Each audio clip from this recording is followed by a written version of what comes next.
Okay. All right. All right. Good evening, everybody. And again, welcome to PAO and ODNR. We're doing this presentation. This is actually our third one in our series. And tonight we have the famous Jim Chatfield, better known as Chatman Do, coming to us live from Worcester in his very own living room and stuff. And he has some information No, that it's he's my going to office. share. It's my office, actually. Oh, you're in the office? Oh, okay. I'm He's in in the his office. office. Yeah. Okay. I stand corrected. Yes, you are. Okay. So you're actually on campus for us. I'm on Thank the old you. administration building on the second floor, completely socially distanced. I've been in this Okay. maybe 120 days, 7 months with COVID, and I've seen 4 people, a total of 4 people Oh in my gosh. days. So we're kind of shut down. That's definitely, yeah. Well, it's pretty much like that all over, especially, with the universities and different things like that. Okay. But Jim, what I'd like for you to do is to maybe get a little bit into your presentation and stuff, because we're going to record this and we're going to be able to do that. And anybody who comes back and take a look at it, especially if they're looking at CEUs, then we have some portion of this recorded. But the Sure. whole thing is, after we do a little bit of the presentation, we're going to open it up for dialogue, and we're just going to have a conversation and ask some questions. So be thinking about some things that you would like to get information on, whether it's looking at your own home gardening, whether you're looking at trees that you have seen some issues, or just conversations of things that you would like to learn throughout this presentation. So at this Yeah, I time, like I'm going to that. go I ahead on like and that. have you. Yeah. I like that. Okay. Because as you Go know, ahead. as always, I have 10 hours worth of material, but who wants to talk about what I want to talk about? So, but I'll start with a few things, and then we'll just open it up for discussion. And then if the discussion, withers away, then we'll go back to the presentation. So it'll be your job, if you want to actually have questions answered, to keep things going. Otherwise, you'll just get me to drone on over and over about all these different things that I want to do. In fact, I will force you to listen to discussions of taxonomy, which is kind of the patent law of horticulture. Or you'll have to listen to Latin binomials and nothing else. If you don't, fill it in with your own interest. All right. I'm sorry, Lola. It's just you, Jim. So go ahead and do your thing for us, okay? All right. I shall share my screen. And I'm going to put everybody else on mute. All right, let's see now. There's always a problem. I'm sharing, but I am not able to advance. Now, we were able to advance earlier. I'm going to stop sharing for a minute. Okay. Find out what's going on here. Why is that? Let me...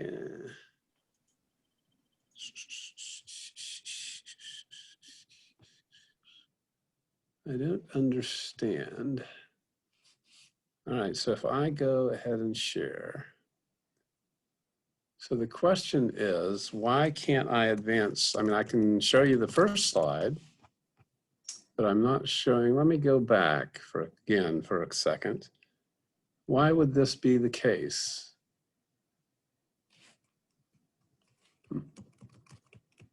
Well, we may have to just look at my first slide. I'm trying to figure out why this would be the case. Is everybody still there? Nobody is there. All right. All right, so I can now advance, but I don't, can everybody hear me? Yes. Okay, oh, that's good. All right, so I'm not sure, is this one of your things, this Plan Ahead Ohio? This is the only thing I could find as an image on the web. Is this your group? Plan Ahead Ohio? Is this something you're doing? You're looking for a chance to plant a tree? Yes, can we see the image again? You're seeing an image? I'm not seeing the image. Are you sharing with us or what? Well, I thought I was. Let me go back to what's going on here. Okay, now let's double check to make sure that he is co-host. I had him. He's co-host. Okay, let me check here. Okay, yeah, Chatman Do. One moment. Okay, it says withdraw co-host permission or make host. Shall I make him the host? Yeah, make him the host, and he should be able to Okay, share well, if you make him. do you want to change host? Yes. Okay, now Chatmandu, you are now the host. Okay, do you see anything? Chris, no, Hi. Chris is here, but hi, Chris. Hi. I don't understand why the share screen option is not working. It worked initially. Oh, boy. I know. Okay, well, just hang on for a second here. Let's see. We have no problems. We've got time to hang on. Hello, Chris. Okay, Chris and Sean have joined us. We were Oh, wait. waiting for them to arrive to see how we can do this. What is going on here? I'm going to go out and come back in. Okay, All right, we'll wait. I think that's what I'm going to do. Very good. All right, so here we are. You can leave the group. And I'm going to come share back. screen. Share screen. Oh, almost. There we go. Zoom. Okay. I can see that.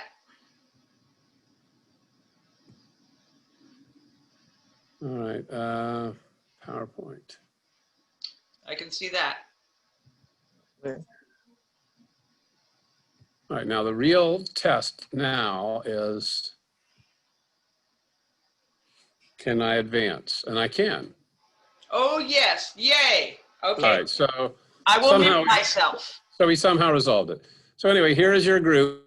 Here's just an example of what Plan Ahead Ohio does. Here is your nice ISA thing where trees are our books over here with this logo. And I'm assuming you can see my arrow.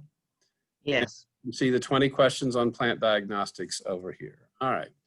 So I don't want to go into make you crazy with the 20 questions of plant problem diagnostics, but it's just a way of thinking about how you go about the issue of identifying what problems might be on your plants, whether they're insects, diseases, mites, environmental problems, chemical problems, weeds, you know, and so it starts in terms of diagnosing things. What's going on with my plant? You start with a very important question that people sometimes get wrong. And if you get one wrong, it doesn't mean that you can't necessarily know what's going on. I mean, you don't have to know what the plant is to say, oh, that's a Japanese beetle. I mean, you might need to know what the plant is to decide how you're going to manage its control relative to whether it's a food plant or not. But the key thing about this is not that it's not 20 questions relative to getting to an answer that's absolute once you get done with the 20 questions. It's 20 questions that you should think about asking and in some form of order. And I'm telling you that what is the plant is so essential in trying to help people with, and I mean, we had a good example with the chrysanthemums. I mean, our real dilemma in understanding your question is what chrysanthemum are we talking about? So chrysanthemum is a genus in the Asteraceae, which used to be called the Compositae, the composite family. But there are a lot of different species in the genus Chrysanthemum, and there's a lot of different reclassification that occurred in the genus Chrysanthemum. And you might say, well, that's boring, but however, it's critical. It's critical to understanding if you have annual or perennial hardy moms.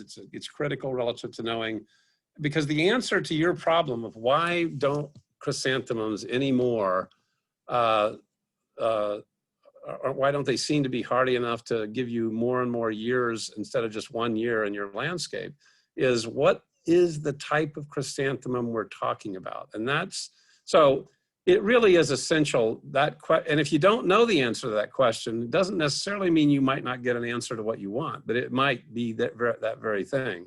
Because it starts with, okay, so what's normal for the plant? Is what you're seeing typical? Or is it something that is indicating that there's there's a problem? So these first three questions, what is the plant? What is normal for the plant? What are the common problems of the plant? That's really critical. When you're a grower, you better know what the common, or if you're a landscaper, or if you are a gardener, you better know what the common problems are. If you're growing an ash and you just go around, well, what could be a problem with it? You're going to start looking at what kind of common problems they are.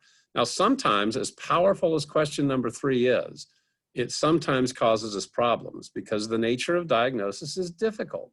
I mean, when physicians were trying to determine what was going on with what later became known as being AIDS, they couldn't figure things out because there wasn't a common problem as the HIV virus causing AIDS. And so they had all these difficulties trying to understand because it wasn't a common problem until it was a common problem. Same thing with emerald ash borer. One of the reasons we missed it for probably a couple of decades was we could look at all the common problems on ash, including borers, insect borers that were native that really weren't killers of healthy plants. And then we had this non-native insect from Asia that called the emerald ash borer. And so, you know, we missed what we were actually even looking at because we would say, what are the, and so we would try to jam it into what were common. So for example, the emerald ash borer has holes that are maybe half to a third of the size of our common native insect borers that get into trees. And those holes are from the departing insect leaving the plant. They're exit holes, and they are D-shaped instead of round shaped, which is what the lilac borer, the ash lilac borer, some of the clearwing borers that are common native plants or native borer insects. And so, but you know, when we didn't know what emerald ash borer was, when it wasn't something we knew anything about, when it wasn't common, we, you know, just started to crush things in there and then not realize that we had something new. And we had the when worlds collide dilemma. And the when worlds collide is we have a native plant, our native North American ash species, our Fraxinus species. We had a non-native insect. The native plants didn't have any genetic resistance. They had not been challenged by it before. And that's why it was so devastating. And that's why it attacked healthy plants as well as non-healthy plants, which is what our native borers would do. So, you know, all those things. So as powerful as this question is, it's not perfect, but these are just some of the good questions to ask. And then what do you see that in the next three questions are really important. What do you see that looks abnormal? Exactly what do I see? What exactly, do I see blotchiness in between the veins or along the veins? That matters. The anthracnose fungi tend to cause blotching along the veins. If it's physiological leaf scorch, in other words, leaf scorch that's occurring because of too much water evaporating because it's in the middle of a parking lot or something like that, or really hot weather or a drought or not enough space for the root system. The blotchiness and spotting is on the edges of the leaf or in between the veins, not associated with the veins. So what do you see that looks abnormal really is really important because it really comes down to this one here.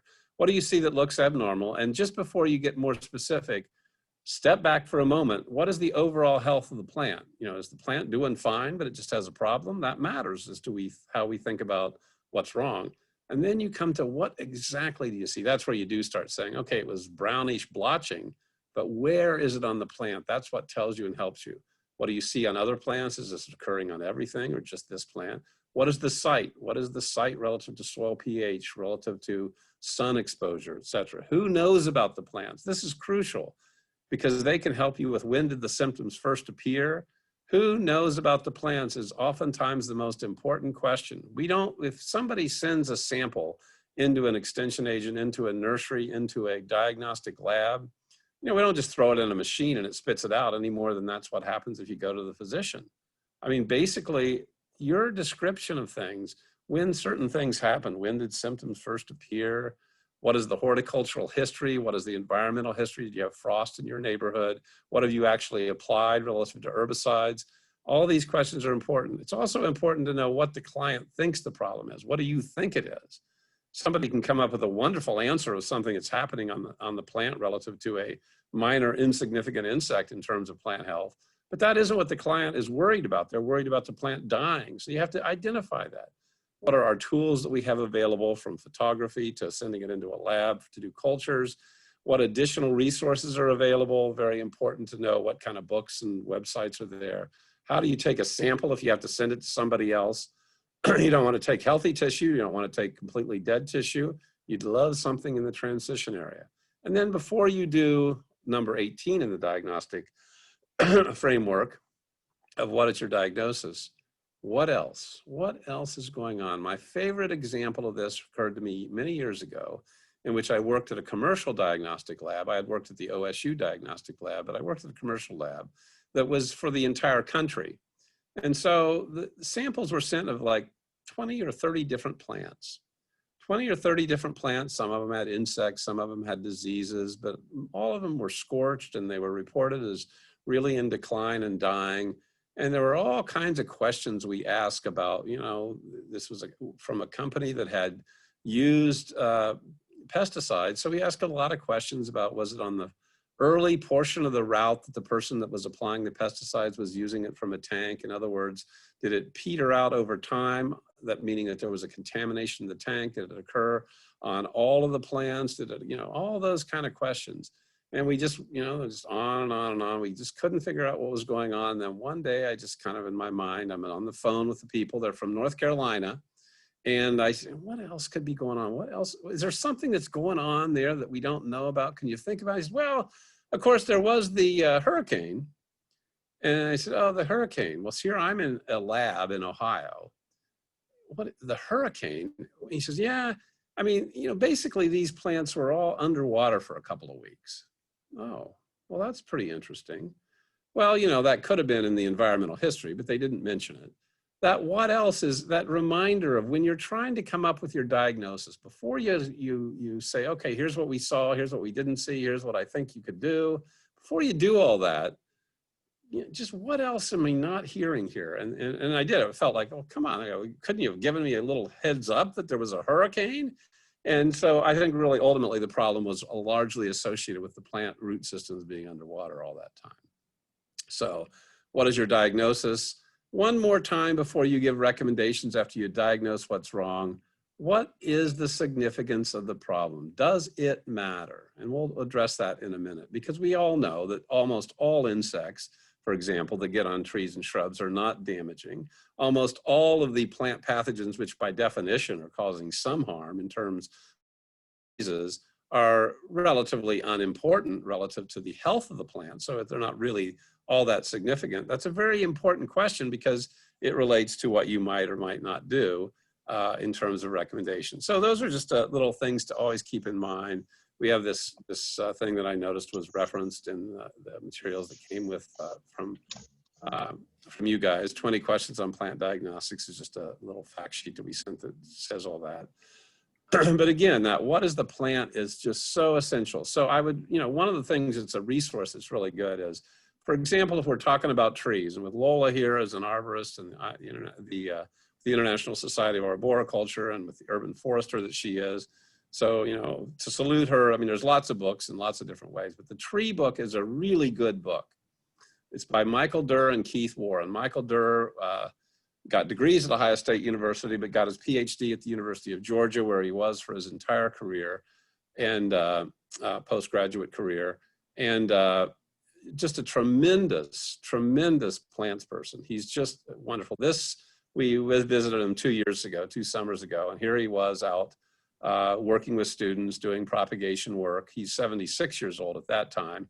And it was, you know, 98-degree day, and he was out there that whole time. He's a great guy. Keith Warren from Bailey Nursery, or from J. Frank Schmidt's nursery in Boring, Oregon. And the town really is Boring, Oregon, even though it's by no means a boring place. So this is a good book. Michael Durr did a series of books called The Manual of Woody Landscape Plants. The last one was in 2010. And so we were really kind of, you know, boy, we need some updates for this. And the updates weren't so much with the species that he had in the Manual of Woody Landscape Plants, but it was the cultivars. So something we always have to remember is that you can have, you know, you could have Malus sylvestris, crabapple, but you know, what you really need to know when it comes to problems, let's say apple scab disease, they vary tremendously depending upon the cultivated variety, the cultivar. We have a botanical code of nomenclature, that's the whole Latin binomial business, and the issue that a genus is a group of related species, a family is a group of related genuses, which we call genera, all that kind of stuff. But then we have the horticultural code of nomenclature for these cultivated plants. And with trees, for example, and shrubs, almost all of them are asexually propagated, they're cloned. And so they have tremendous variability relative to which clone you're actually buying, which cultivar, cultivated variety you're buying, relative to susceptibility to diseases and susceptibility to insects and susceptibility to whether they can tolerate alkaline soil if they're acid-loving plants. All those kind of things really are questions that you have to ask and think about. It goes back to that, what is the plant? But this is a good book. So this is 2019. So he didn't put out another edition of Manual Woody Landscape Plants, but the tree book came out in 2019. It's not a shrub book. It's unfortunate, we wish it was, but it's just a tree book. Tremendous picture, tremendous information, just an example of the kind of resources that are available to you. All right, so a few of my perspectives that we'll have before we get into our questions. This is one of my favorite sayings. I used to, when I was in high school and preparing for what I was a history major in the first 2 years of college. And so there was a very popular history called the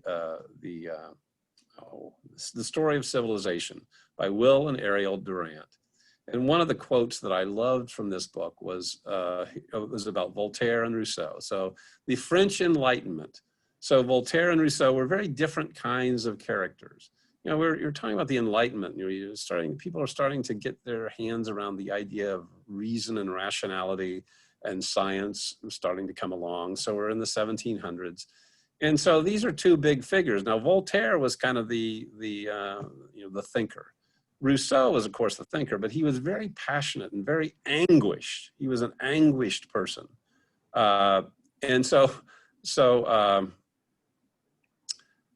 Horace Walpole, who was an English writer, one of the philosophes, had this great statement: life is a comedy for those who think, a tragedy for those who feel. Now I'm just doing this because I think it's a useful thing. We all know that we should all want to think and to feel. We don't want to be unfeeling people.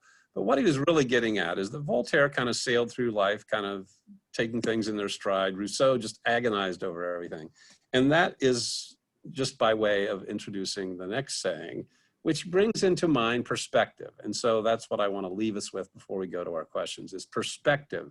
And it goes to that, whether the problem is significant or not. So here's Horace Walpole with his definition, based on the French drama conventions, which you had tragedies and comedies. And then you have Mel Brooks. So as you might imagine, Mel Brooks had a little different take on this kind of dichotomy. Mel Brooks said, tragedy is when I cut my little finger. Comedy, I have to fix that. Comedy is when you fall into an open sewer and die. Well, it's a little coarse, but I mean, what he's saying there, though, of course, is that, we are all kind of biased. And perspective is everything. This should read, tragedy is when I cut my little finger. Comedy is when you fall into an open sewer and die. And so what I really want to get at here is that when it really comes to thinking about problems on plants, it depends on the eye of the beholder. Disease is in the eye of the beholder. This little disease down here is called tar spot of maple. Tar spot of maple, and there's a great quote from a guy named Wayne Sinclair at Cornell University. And he said, tar spot of maple is one of the most spectacular and least important diseases of maple.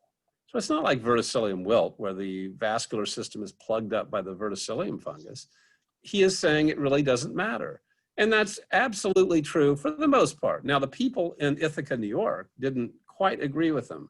And it was kind of, they thought his perspective was a little off, because down in the valleys, which is where the city of Ithaca is, they had, it's not quite in the gorge, Ithaca is gorges. It wasn't quite in a gorge, but it was in a valley where there wasn't very good air movement. And tar spot of maple was much worse down there than it was up in the ivory towers, up on the hills where the university was. And so it really is a terrible thing. And he said, no, first of all, he was right. It doesn't kill the plant, but he was wrong in the sense that for them, it still mattered, because they're Norway maples, which shouldn't have been in there anyway, but the Norway maples were becoming defoliated by the middle of the summer. So it's always good to recognize which diseases matter, but also to realize diseases matter more to some people than others. If you're a rosarian and you have powdery mildew on your roses and the Rosarian Society is coming over to your house in 3 weeks, powdery mildew is a horrendous problem. On the other hand, it's not going to kill the plant. On the other hand, you know, if it's rose black spot, the black spot can ultimately be bad enough to kill the plant. So it's all a matter of perspective, which is what I really want to get across as I think about this. So what is the overall health of the plant? All these different questions. What is the significance of the problem really come into play? Now, first of all, here's a great Shakespearean thing. Roses have thorns and silver fountains mud. Clouds and eclipses stain both moon and sun, and loathsome canker lives in sweetest bud. All plants make faults. Now, of course, Shakespeare actually said all men make faults, but let's just put plants in there. So another perspective that I want to put in is there is no perfect plant. There is no plant that doesn't get any diseases. There is no plant that doesn't get any insects. I mean, obviously, if you think about it biologically, it would be absurd to say that that's true. You may have relative resistance to apple scab on a particular crabapple, but all plants have diseases. All plants have insect pests. All plants have limits to their adaptability to differing environmental conditions. So always keep that in mind. There's no perfect plant, no matter what anybody says to you. It would be like saying, if you didn't believe that, it'd be like saying, well, I happen to know a person who is resistant to all diseases and disorders. Well, we know that's not going to be possible. That's just not the way the variability of organisms is. So keep that in mind. So maple is one of the most spectacular and least damaging diseases of maple. There's a perspective.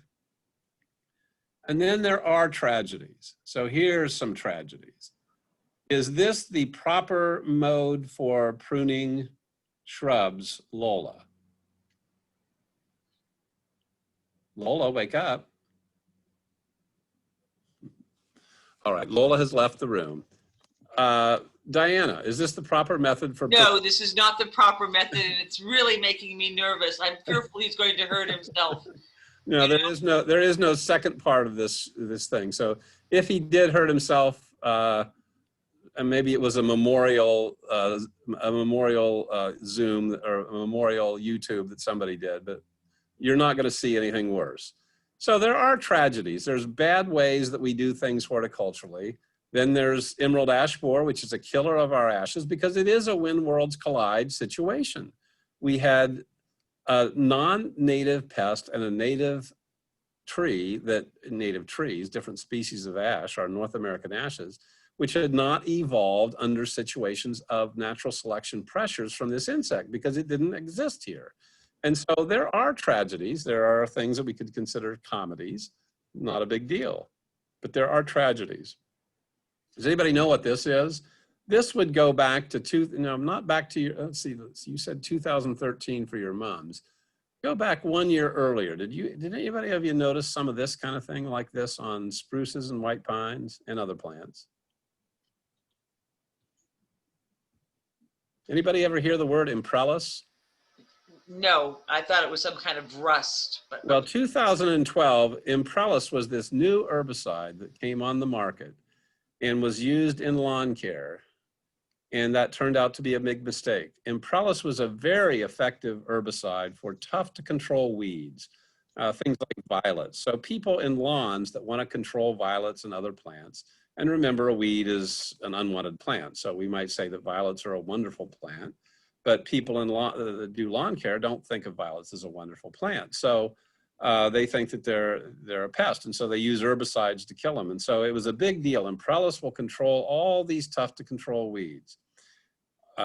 In addition, it was an herbicide that it was used in incredibly small amounts, very small amounts. So it was kind of touted as being an herbicide which would be environmentally better than some of the other materials that were used for herbicides because tiny amounts would be used.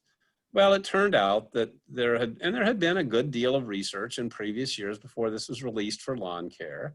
There had been a lot of research to see, we'll go X number of feet away or we'll use certain kind of concentrations, and nobody picked up on a fundamental problem that wasn't thought through adequately.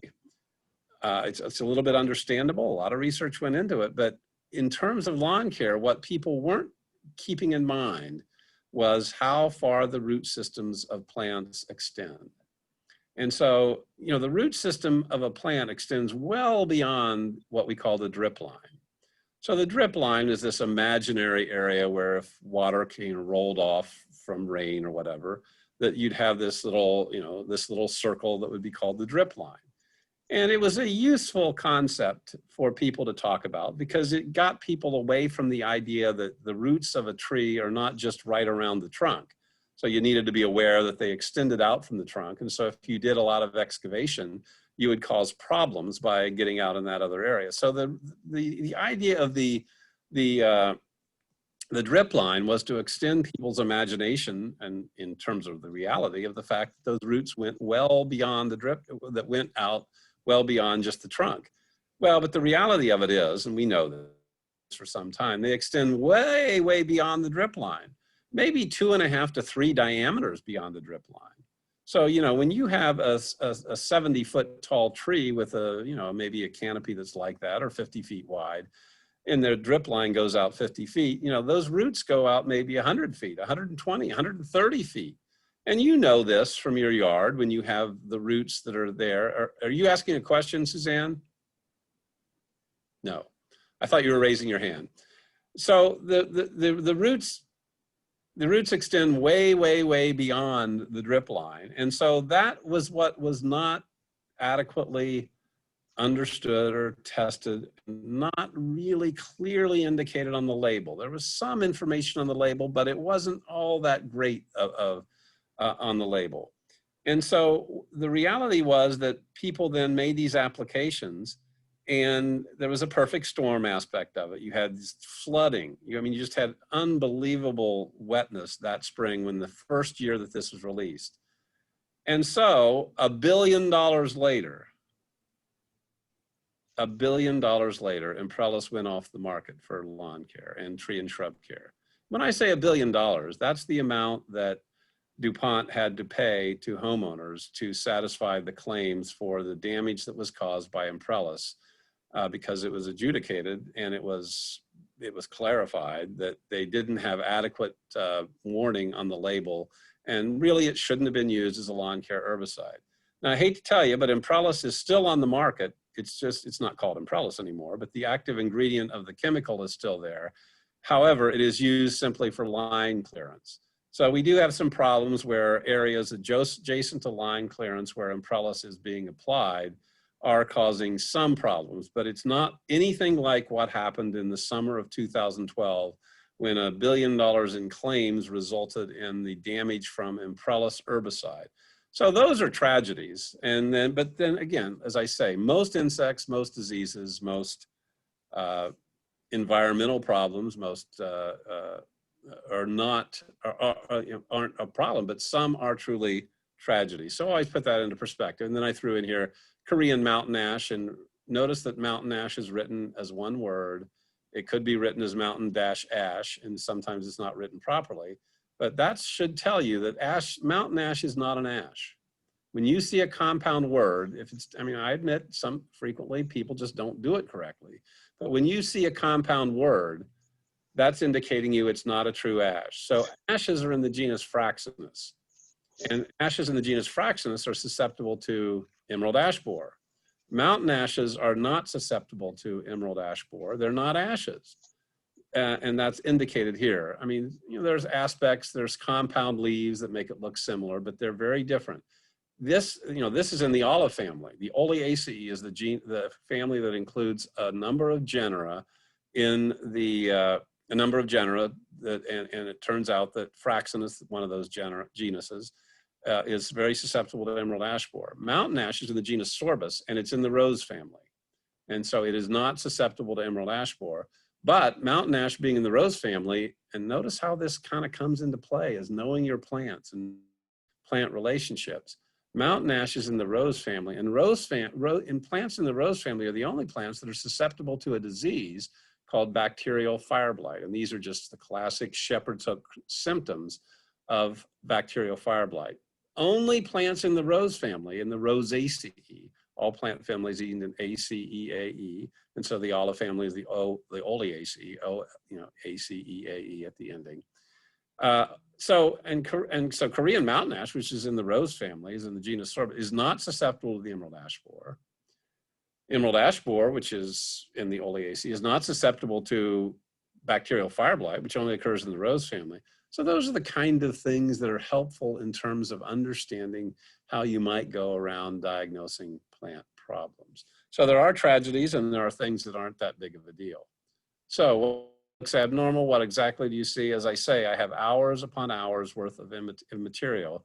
And what has been assured to me by Diana and by Lola is that if you do not, one of the things they did not tell you about this presentation is that if you do not at this point start asking questions, and then we'll have a nice discussion, you will have to stay for 6 hours. Your computer has been, and the doors have been locked in your homes, and your computer will go on and on and on. Unless you start asking questions, I will go all the way to the end of my program. So I encourage you to now ask some questions before I go through a lot of this stuff. Okay, I have a really boring question that might be irrelevant. I belong to a garden club where we maintain the garden behind Poland Town Hall. And where? Poland? Poland, did you say? Poland, Ohio. Okay. That's a little town in Ohio. And we have these not privets, there's little tiny things. What are they called? Not privet hedges, those little tiny boxwoods. Boxwoods, okay. Struggling, because originally when we designed the garden, these were supposed to be miniatures, but the ones that were actually delivered to us were designed to grow 5 feet tall. And so now we have this problem of, are we gonna rip them all out and bring in true miniatures? So what we've been told is if we thin them properly, then we can just whack them off and we'll be fine. But your little demonstration there showing a guy whacking them off doesn't look so good. No. All right, so a couple of good questions there. And so one, your option is always to decide to reboot. So, I oftentimes suggest to people that, one of the things to consider sometimes, especially with the garden, is it always changes. There are people who are so invested in what it was originally designed to be that they just can't see themselves free to start over. I'm much more willing to just say, okay, this didn't work out. It's had its day and I'm going to try something new. So you always have that option. I oftentimes talk about plants being horticulturally dead. And that can be they're so ugly, even though they're alive, they just are not providing the horticultural reason that you had them to be there. And you could say, well, I just like the natural way. I just want things to go whatever happens. But usually people who are into the nurture component of nature nurture also like to have a garden that it looks nice to them. So one, you always have that option of saying, oh, let's start over with this whole process and think about what we want as a low growing shrub. Number two, there are plants which you can do what is rejuvenative pruning. And the rejuvenative pruning, if you actually had been talking about privet is a plant, it's a non-native invasive, but privet is a plant which, so it's not, seen as being a wonderful horticultural plant these days, but privet is something that you, along with forsythia, for example, that you can do what is called rejuvenative pruning, which is pruning almost at ground level. Pruning at ground level usually means we're going to kill the plant, but pruning near ground level, in the growing point, is something that you can do with certain plants. With some plants, you can't do it. Don't ever try to do it with an evergreen because basically too much of that energy is stored in that evergreen that you're going to probably kill the plant by doing it. And a lot of plants won't do it. Really, trees aren't going to, you're not going to be able to prune at ground level and have that tree be anything like you want it to be for, many, many years. But some plants you can prune at ground level and they'll just basically, you'd say, okay, it was just getting too big. Let's just start over. People do it with privet all the time, simply because privet, it just becomes so overgrown. So does forsythia. However, the option that I would most usually say is useful to do is the 1/3 rule. And so what I'd like to see people do, instead of what the guy did with his little giving it a haircut, sort of, it was kind of even if you did a good haircut where you made it very even, that's not desired either. He was obviously going to give a kind of an irregular haircut and kill himself in the process. But what you really want to do with those boxwoods, if you really want to keep them, you really still want to have the boxwood look and you have some patience, is to take out a fourth to a third of the plant every year for 3 or 4 or 5 years. And you might say, well, you do a third for 3 years and you'll end up with nothing. But no, that's not what I'm saying. I'm not saying that you're going to eventually cut the whole thing down, nor am I saying that you should take out the top third every year. What I'm really saying is take out the shoots, 1/4 to 1/3 of the shoots all the way back at the base.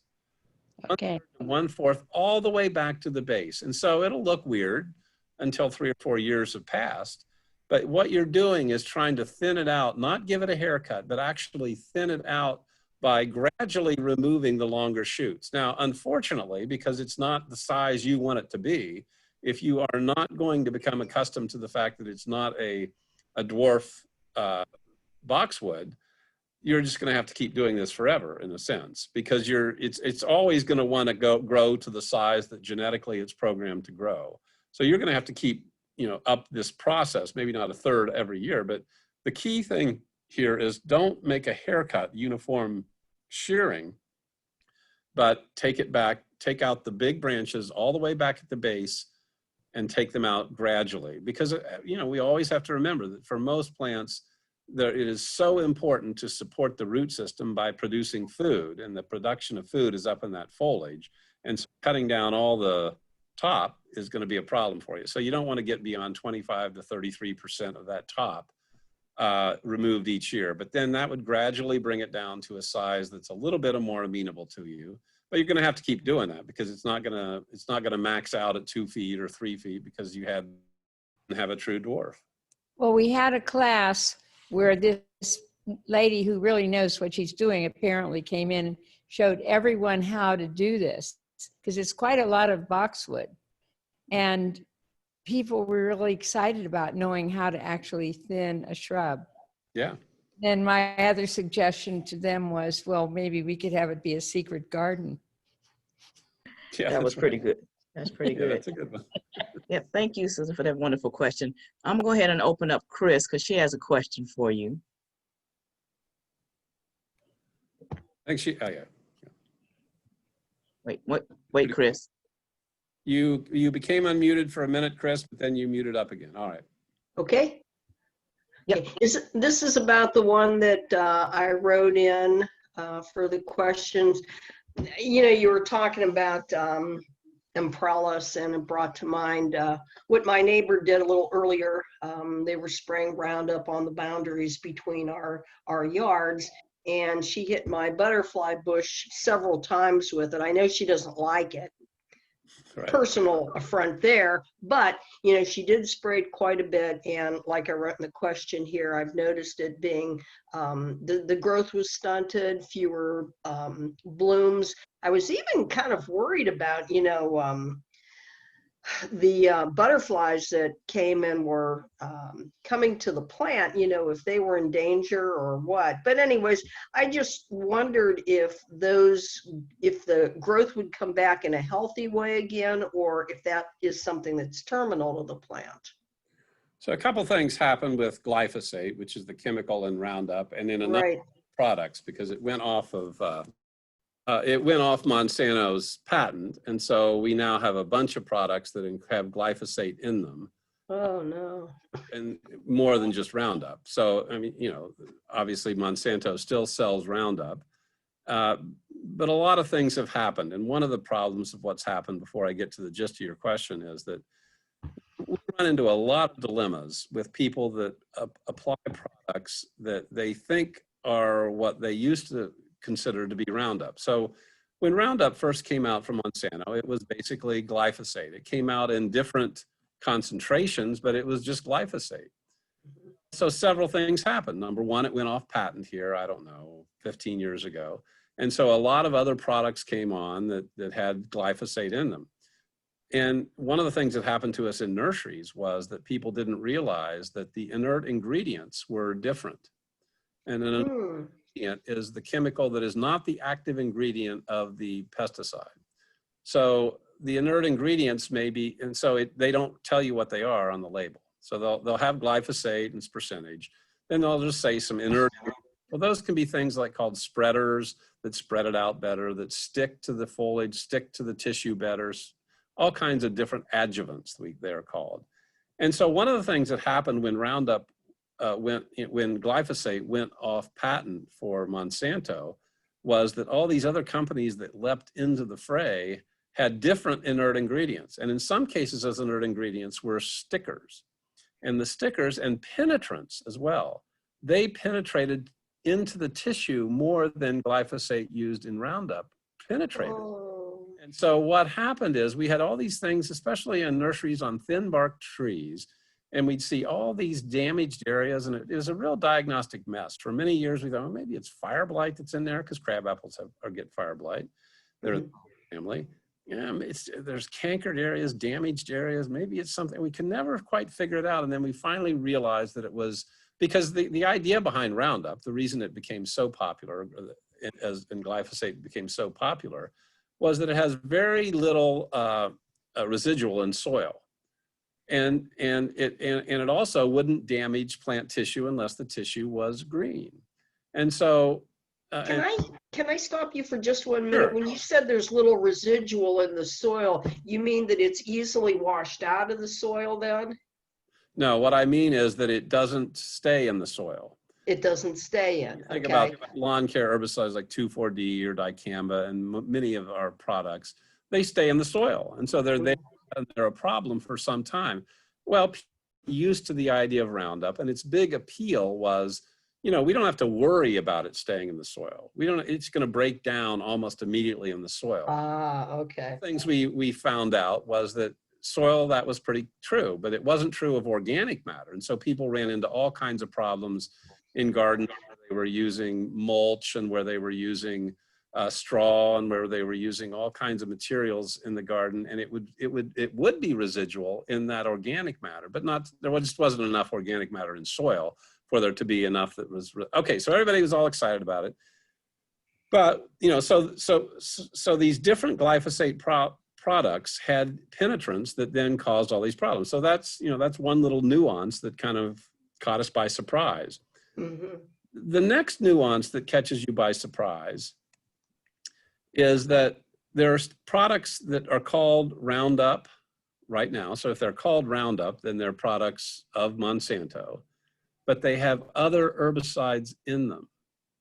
They have other herbicides in them. They'll be called Roundup Pro, they'll become Roundup Super, Roundup this, that, and the other, Roundup Ultra, and they include other materials that do, for example, have residual in soil.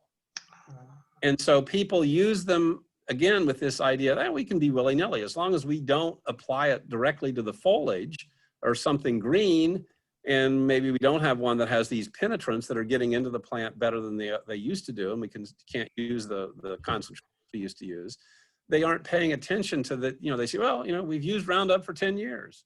Mm-hmm. Well, we used a product that was called Roundup for 10 years, and it was a product that had glyphosate in it, but there's also other materials in it.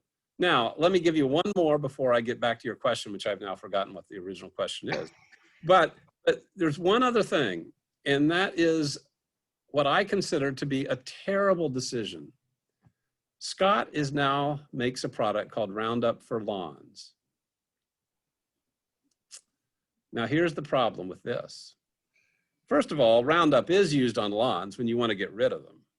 So Roundup kills turf grass. And so when you want to renovate a lawn, like in August and early September, and you want to get rid of the old stuff, it's just too sparse, and you want to, you know, reestablish a lawn, plant some new grass in there, and you want to just get rid of the whatever's left, all the different kind of weeds and stuff. People use Roundup for that. But Roundup will kill turf grass. So when you have a product called Roundup for Lawns, but here's the problem. Roundup is not an official chemical name. Roundup is a trade name. Mm-hmm. And so a trade name can could be added for anything. I mean, I suppose you could have Listerine and we could call it Roundup. Mm-hmm. You had the, you know, whatever. You could have orange juice and call it Roundup for breakfast or whatever. I mean, you could. I mean, it seems like if I ever see that come about, I'll say, oh my God, I did this. Run away, yeah, run away. It's a trade name. It doesn't have to include the same chemical from year to year. It doesn't have the same chemical at all. And so Roundup for Lawn doesn't have glyphosate in it. The chemical name, or the common name of the chemical, there's a big long name, but then the common name for chemical is glyphosate. That's what matters. With Roundup, glyphosate is the common name for the chemical that is the active ingredient of what is actually controlling the weed. So there's also, I guess what I'm really trying to get at with this long drawn out thing, and I actually have forgotten the original question, but the point, which we'll come to in a minute, but my point here is there are a lot of little nuances that come into play relative to, for example, herbicide use and understanding products, which, you know, you can avoid, but it could be at your peril. Now, remind me of the original question. Well, the original question was the neighbor sprayed my butterfly bush. Approximately 40% of that plant was damaged. It struggled all season. I looked at it just a couple of days ago, and it looks like it's still really struggling. And I don't know if it's going to come back after the winter or not, but I don't know. Is it prone to, coming back if you do the severe pruning, or how should I handle it? Okay, so there's two things that glyphosate tends to do. One, it burns things down, and it burns things down because it's systemic. So it is it goes in through the leaves, moves down in the phloem, the vascular system that is where the food moves down to the roots, where it's been produced in the leaves. That's how Roundup gets to the root. So it moves down through the stems, moves down to the roots and kills the plant. So that's and that's where you see tissue damage. A second thing that Roundup does is that sometimes, especially that part of it that's been applied to the stem, sometimes, and especially if there's a penetrant, and again, that would mean a glyphosate product that had a penetrant, it tends to penetrate into the plant and doesn't really show browning of leaves. But if the concentration is a certain amount and it's a certain kind of plant, it will show up in subsequent years, and it will cause a growth regulator herbicide effect. A growth regulator effect is where you get distortion of tissue and, these really short internodes, and it's all distorted. Okay, so those are two different kinds of things Roundup does. Now, is it quite possible that your plant will come back fine? It is. Oh. Guaranteed that it's going to come back fine? It isn't. It just depends on how much of it made it all the way down to the root systems. As you probably know, with Buddleia or butterfly bush, the fact is that one of the approaches to managing or to the horticulture for butterfly bush is often to prune it almost to the ground every year at the end of the year, because it's a big gangly shrub. Mm-hmm. In fact, it will respond pretty well to just cutting it all the way back, and then it resprouts and it's a nice looking plant for that year. And then you instead of just having it be this big giant gangly shrub. So the fact of the matter is, what's going to end up mattering is how much of that glyphosate, assuming that's what it was, how much of that penetrated and moved systemically all the way to the roots of the plant, and how much of the roots survived. And there's no real way to know that other than to wait and see what happens next spring. So, don't hire your lawyer till next spring. One more question. The pruning should be done in the fall or in the spring? Well, as long as it's done before new growth starts in the spring. Okay.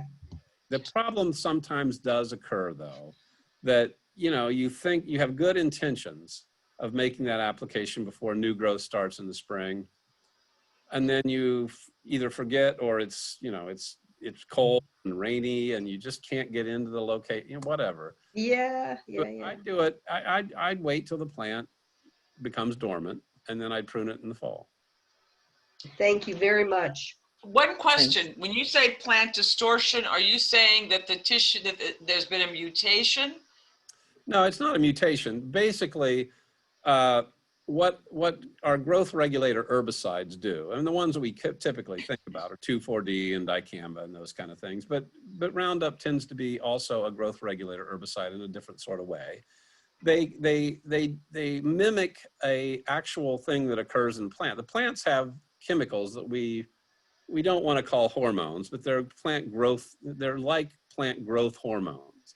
And so plants do this. They produce hormones that can cause a lot of rapid new growth. And so that can be caused by many things. The plant itself produces those things when you prune and cause injury.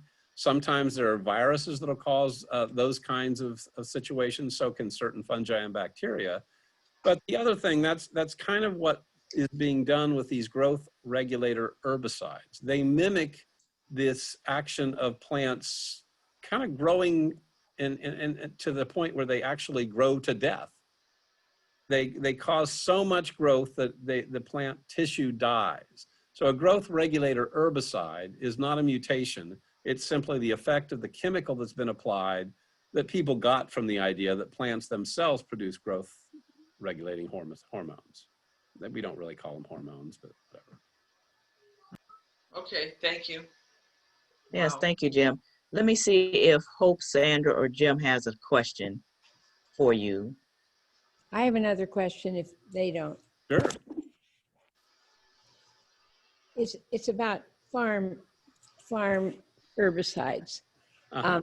So I've always heard about soil, the waste of soil by tilling, all this tilling and all the dirt that goes down the Mississippi River. So now they're supposedly, I've heard they spray the whole field with herbicide before they put in the next crop. How does the next crop do it? How do they grow if there's herbicide in the soil? Well, I mean, obviously you need to use herbicides that are broken down before the next crop is seeded. So it is true that no-till agriculture was an interesting, I mean, it's like everything. There's pluses and minuses.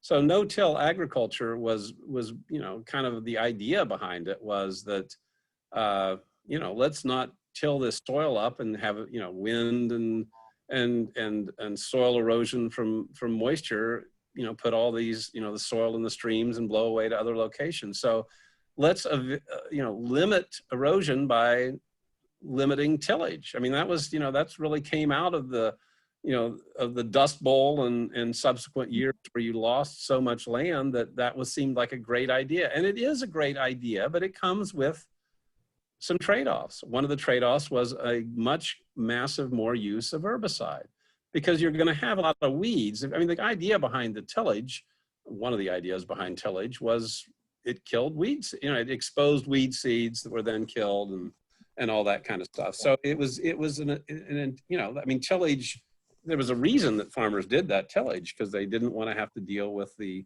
loss in yields of having too many weeds in their field.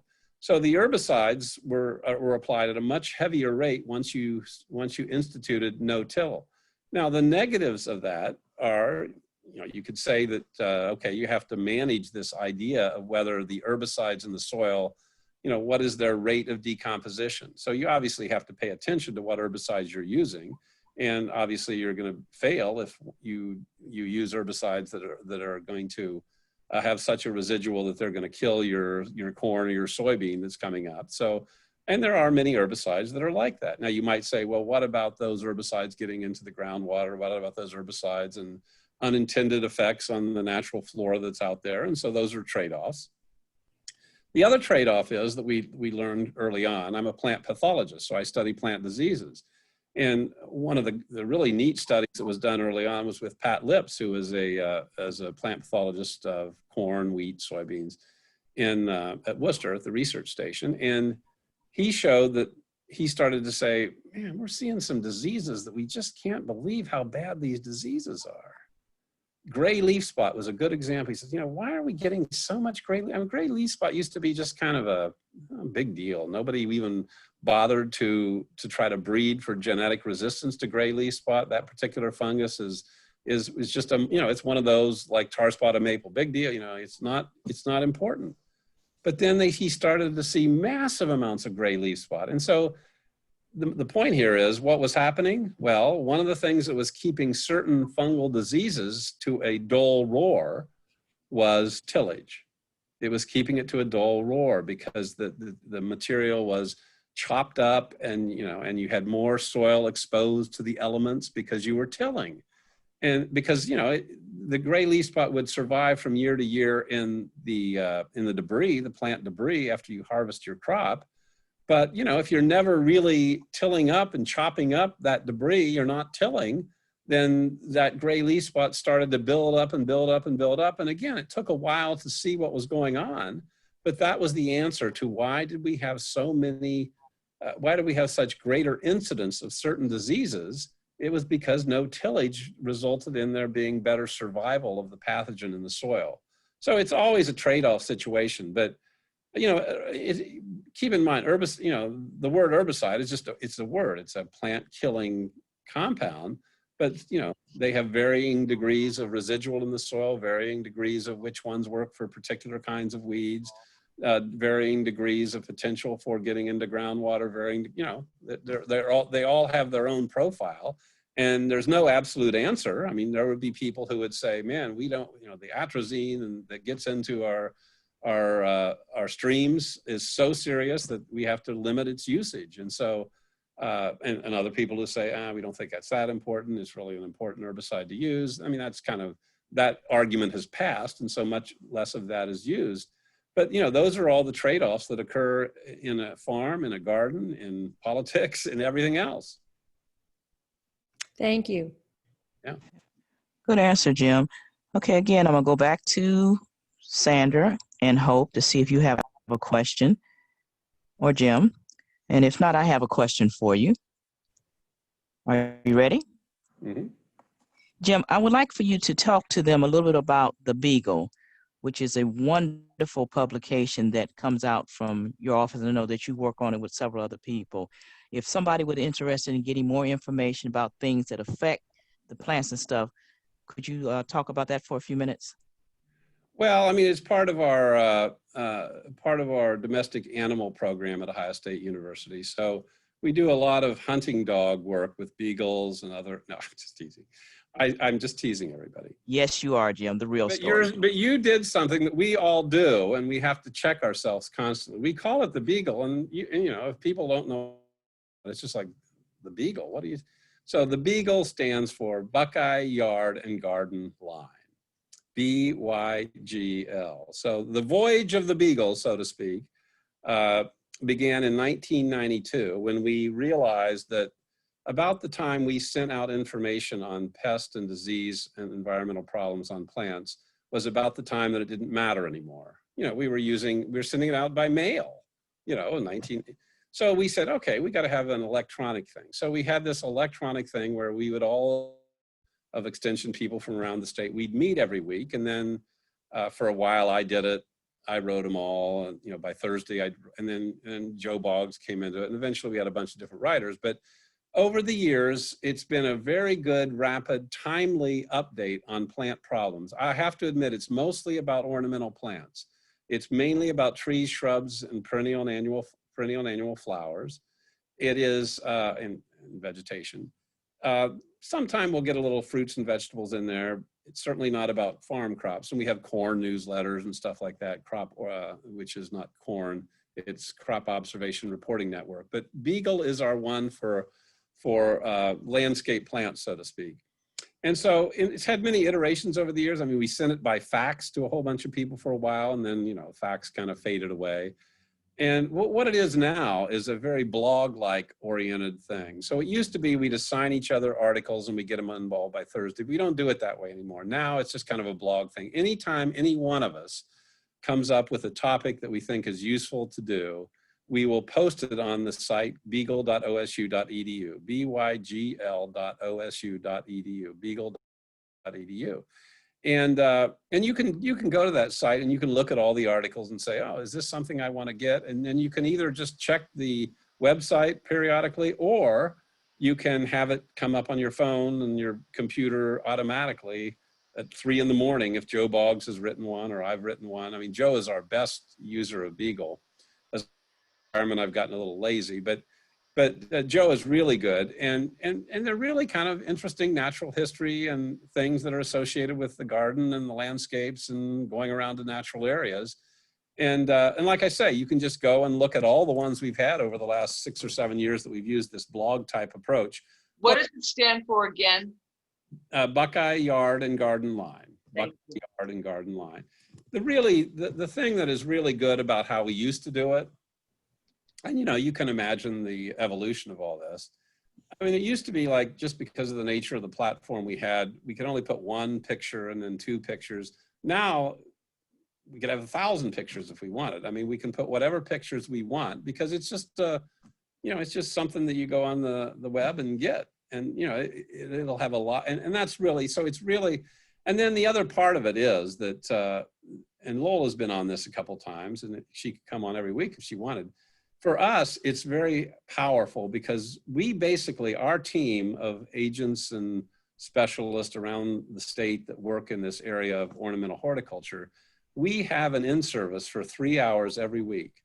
We get together on Tuesday morning from 9 to 12 and we talk about stuff. And we each present pictures and stuff we saw that week. So we're basically meeting and in-servicing ourselves every week. And then out of that come what we call Beagle alerts. So BYGL-alerts. So if you get the Beagle alerts, that means, you know, if you go to the website, there's a place that says how you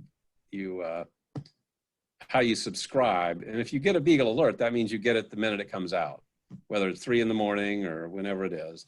If you don't get the Beagle alerts, you can just check in anytime that you decide that you want to look and look at all the accumulated items. And you can go back, you know, like I say, it's archived, so you could put in there glyphosate, and anything where glyphosate was part of the article will be in there. So it's OSU, beagle.osu.edu. Correct. Okay, thank you. I think some of my ladies are really into it. I think they'll want to do it. Oh, it's great stuff. And Boggs just does a magnificent job. I mean,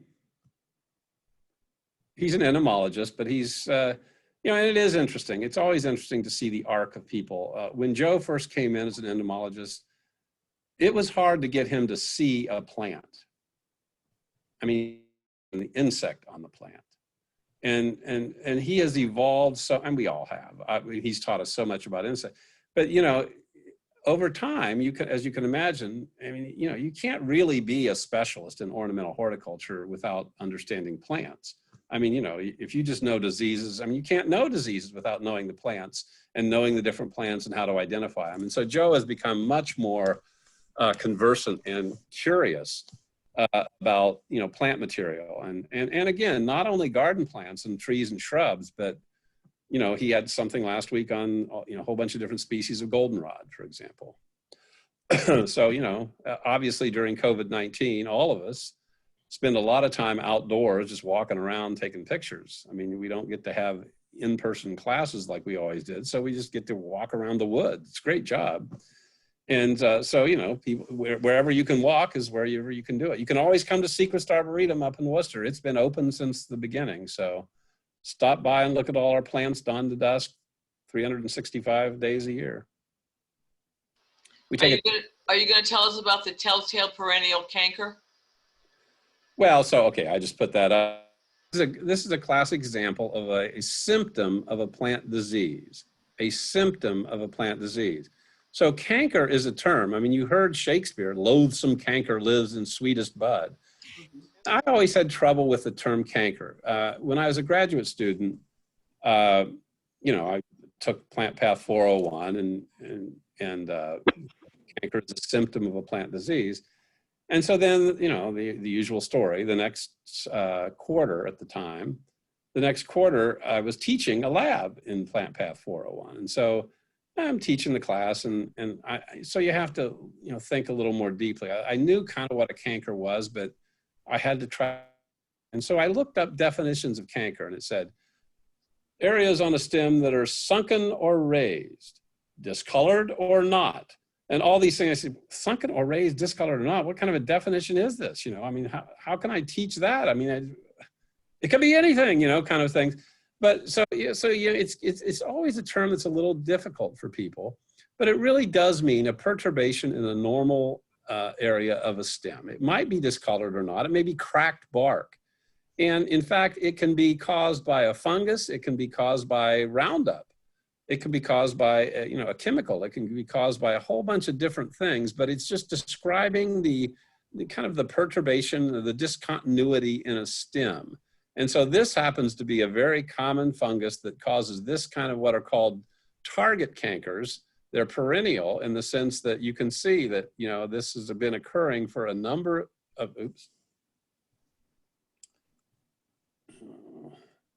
This has been occurring for a number of years. And this is a nectria canker. This is a nectria canker that I took on a walnut over in the experimental forest at OSU Mansfield. But you know, when you look at plant diseases, this is in that question number 4 of plant diagnostics, or maybe and also 6. So what is abnormal about the plant? What exactly do you see? So it's a cankered area, and the nature of this, perennial nature of this, is kind of telling you that it's probably a fungal canker. And it turns out that this is very characteristic, not perfectly characteristic, like nothing else could do it, but it's pretty characteristic of the nectria fungus. And the nectria fungus, like many plant pathogens, that's just a genus. Some of the species of nectria are considered to be opportunistic, simply coming in on already declining plants. It's a big question. Some of them are a little bit more pathogenic that are occurring on healthy tissue. So beech bark disease, which is a devastating disease of American beeches that really is a significant problem in both Pennsylvania and New York and Michigan, which has just not become a big problem in Ohio.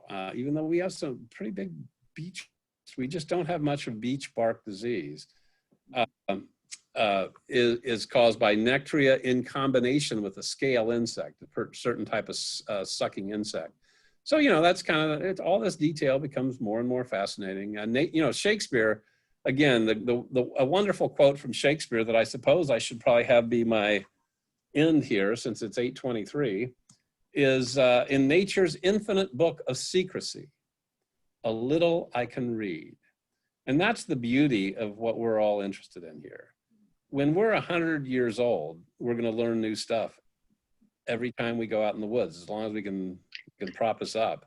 We're going to learn new stuff. And there really is no room whatsoever for know-it-alls in the nature and nurture of plant loving. There just isn't. I mean, you know, it's if you hear it, you say, something's off here, because obviously, I always like to say, everybody is ignorant of almost everything.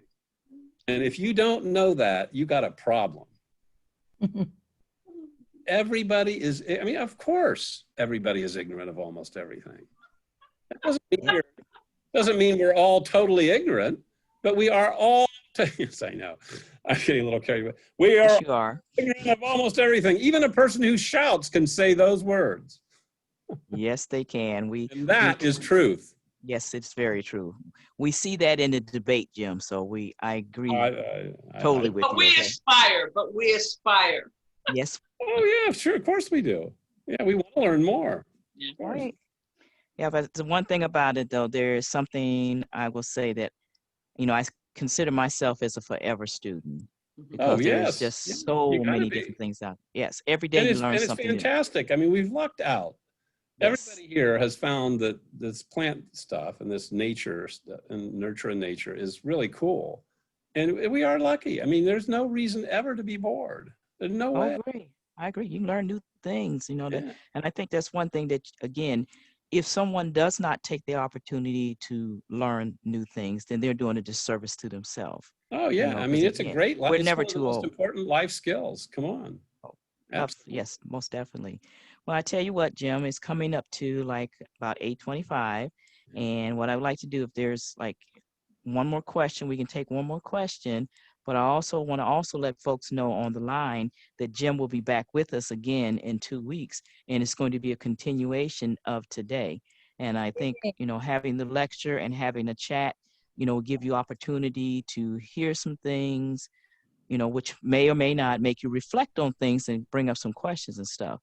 So if you know, start looking around, get some questions, please reach out to your friends, let them know that this is happening.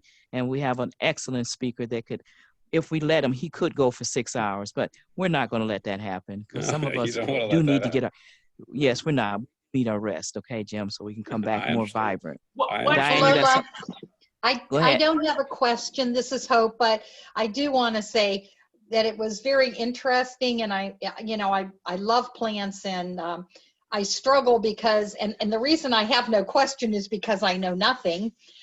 So I can't even, like, I know so little that I can't even come up with a question, but it's very interesting. And I just bought my first house by myself. So now I'm dabbling in the art, as poor Diana knows, because she's been stuck helping, and she's been a great help. And I'm inspired for sure, but I haven't a clue what the heck I'm doing. But I really did enjoy, because you make it enjoyable and interesting with the Shakespearean references and all of that. So I mean, it was poetic and fun, and I'll be Cool. back. So thank you very much. Cool. And remember, Definitely. we're all in the same boat with. Oh, yeah. One All question. What, Go ahead. can you, like, you know, there must be common diseases that everybody deals with in regard to like garden plants or house plants. Like she has a, what is it called? A lilac tree that I gave her. And it's dying already. And I don't know that that's really unusual. I don't know that it's dying, but if it's the winter, you know, because we planted it kind of late, should it be dying? Or the leaves are falling off, etc. And of course, we'll wait until next year to see if the leaves come back and if it's healthier or not, or, you know, but can you possibly go over some things? And of course you don't have to, because, you know, but about common plants and what we can do to not kill them? Well, I mean, it's all individual. So first of all, I guess a question, and so I'm always resistant to the idea of saying, here's the most common problems, because it really doesn't end up coming down to that. You need to really start with those questions that we were talking about. But Okay. let's ask the question. So you have a lilac. You know what kind of lilac it was? Hope, do you remember what kind we got? I apologize. Well, do they have, how big are the leaves? They're not that big. They're just No, about these this are big. little and they seem feathery, and for some reason French might be sticking in my brain. Yeah, We so can't hear you.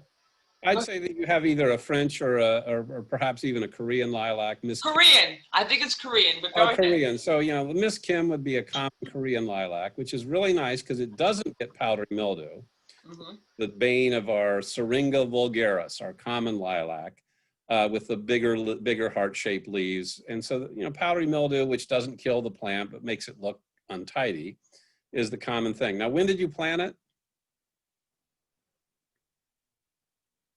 You have become muted, Diana. I kind of think maybe it was the end of July, maybe. Okay, The Diana, middle of July. Diana, you are muted. It was the end of July, the beginning of August, and I believe that it's a French one. I thought Korean, but I think it's French. Okay. Now that I think back. I'm All really right, so- laughing because when she said Korean, I thought no, but then when you said Little Kim, I thought, yeah, that's what it was. It was a little. But it's not a Little Kim. I'm wrong. Okay, Okay. See, all I right. told you. Let's move on from that. So several things. So you're saying that it was planted this year in Yes. late July, early August, and the leaves are already falling off. Right. All right, well, the most likely situation there is that you don't have an insect or disease problem of significance. The almost certainly what's happening is that it's reacting to transplant shock. So one of the things that's a problem always relative to diagnosis is first of all, it is unusual for a lilac to decline and be losing leaves that early if it doesn't have something to do with root problems. So what would be the most likely root problem? There are a whole bunch of them that you could have had then that it was growing. You bought it from a nursery, I assume, or a garden center. Petites. All right, so you bought it at a garden center. So Petites, good garden center. They probably did not overwater it. They probably used a soilless media. So they probably did not cause a lot of root rot there.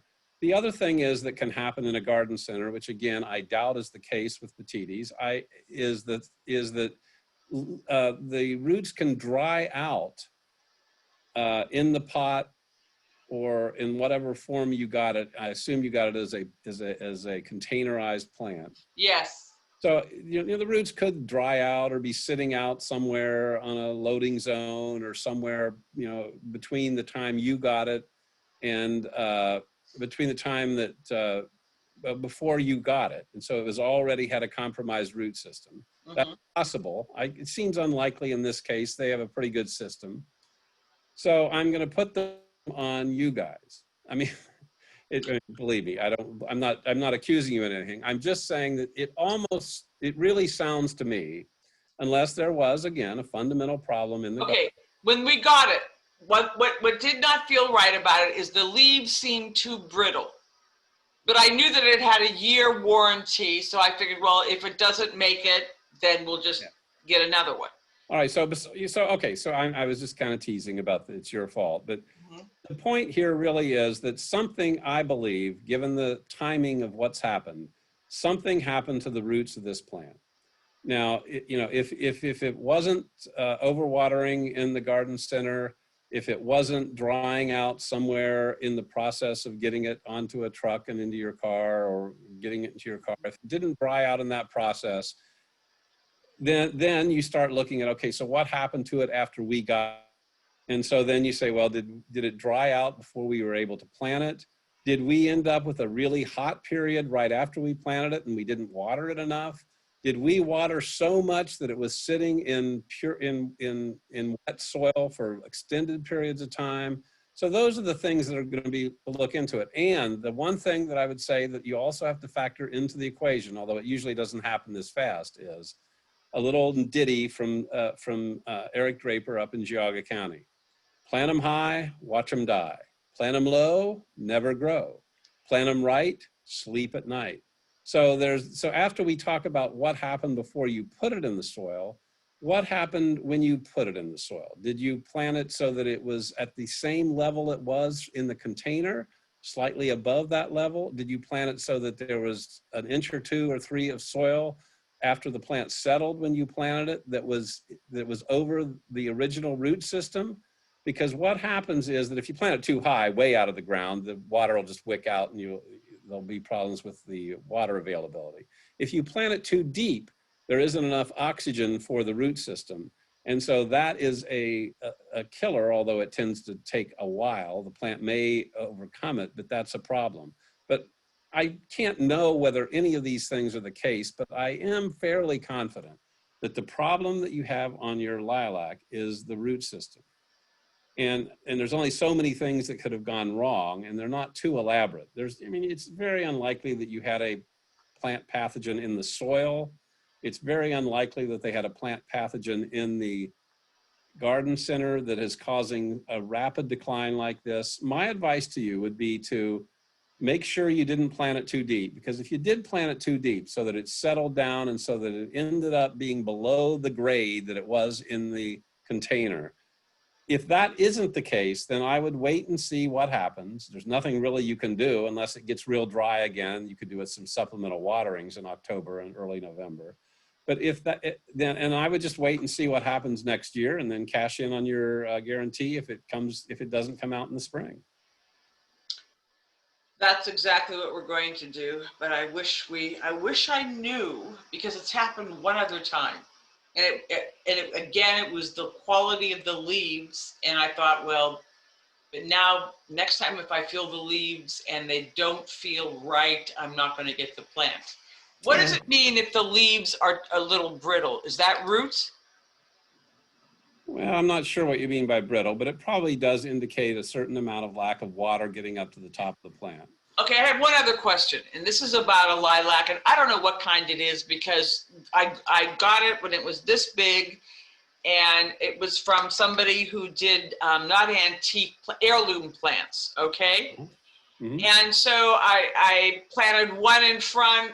I had planted them on the south side. They both grew like you wouldn't believe, both of them. And then I planted one in front and one in the back. The one in front grew, the one in back died. Okay, so that's one on the east side died, and the one on the is it west side? Yeah, the west side grew. Okay, so I don't know why, but then all of a sudden the one on the west side was beginning to die, and I have a person much like Chris's, and I saw, and I think he put stuff on his grass and it might have affected it. Anyway, the lilac, this is again another lilac, came, half of it, I just came right out of the ground. Do you understand? Like it was not connected to the roots at all. And then this part, and that, but there's part of it that the root is still there and it's growing. But I pulled 2 huge limbs out. It's the strangest looking tree now, but or not even a tree, shrub, whatever. And they're just, you know, what does that mean when a plant immediately like separates from its roots? Do you know what I'm saying? Well, yeah, I mean, it's possible, I suppose, that you have borers, insect borers. But why would they leave the rest of the plant? Why wouldn't they take the rest of it? Well, because they are, if that is what's going on, and I don't know that it is, if that is what's going on, then the borers are in some of the stems and not all of the stems. I mean, it's not real common. I mean, there is an insect called the lilac borer. And, you know, lilacs, believe it or not, are related to ash trees. And there's an insect called the lilac ash borer, which is an insect that gets into stressed plants. Mm-hmm. So remember what I said about most of our native borer insects are kind of secondary. I didn't really use those terms, but they're secondary in the sense that they attacked already stressed plants, already compromised plants. And that the difference with the emerald ash borer that occurs on ashes was that they were attacking healthy plants. And, you know, the tip off there was that the reason they were able to attack those healthy plants was that plant had no genetic resources that had developed over the, you know, eons of natural selection, because it was not a native insect. So the evolution hadn't had the chance with natural selection to act on those because it had never faced that insect. If you waited in, 1,000, 10,000, 10 million years, you'd be fine. But, that's, we're not willing to wait that long. So what I'm saying, just a second, what I'm saying is that the lilac ash borer is a very common insect borer that gets into plants that will defend themselves very well, not because it's a non-native borer. It's native to the United States. It's native to here. The issue is that if that plant is declining, it's not, producing enough food, its root system isn't healthy enough, then they become very susceptible to that insect getting into that plant and causing damage. And for those stems to break off like that, to the stems to break off from the crown, the root system of the plant, but you may have a borer insect that is affecting an already declining plant. That's be my guess. But now it seems, I don't know what happened. It just seems to be okay. I mean, and for last year they had the leaves were brown, like that it was dead, part of it. I don't know. So I don't know. Okay. I don't either. We'll see. Yeah, it's just going to be a wait and see thing. But when you do have a stem that dies back, just prune it out. Right. Okay. Thank you. Thank you, Jim. Very good advice. Yes. Appreciate it. This is fun. Yes, it is. And we're looking forward to having you in 2 weeks from now. Sounds at great. This time, we're going to go ahead and wrap it up. And again, I want to thank you on behalf of PAO and ODNR for being here tonight and sharing that with us. And I want to encourage the rest of our audience to come back 2 weeks from now on a Thursday. It'll be 10:15, same time, same station, same presenter. So come back with more questions. All right? You confused me with the 10:15. I thought, well, that's in the morning. It's not the same time, but I get it. October 15th. Okay. October 15th. I'll be more Yes, with a gas. Thanks. All right. Thank you. And thank you. Good evening. Bye-bye. Good night, Susan. Bye-bye. Good night, Hope. Good night, Jim. Bye-bye. Good night. Night all. Bye-bye. Bye-bye. Bye-bye. Good night. Thank you again. Yeah.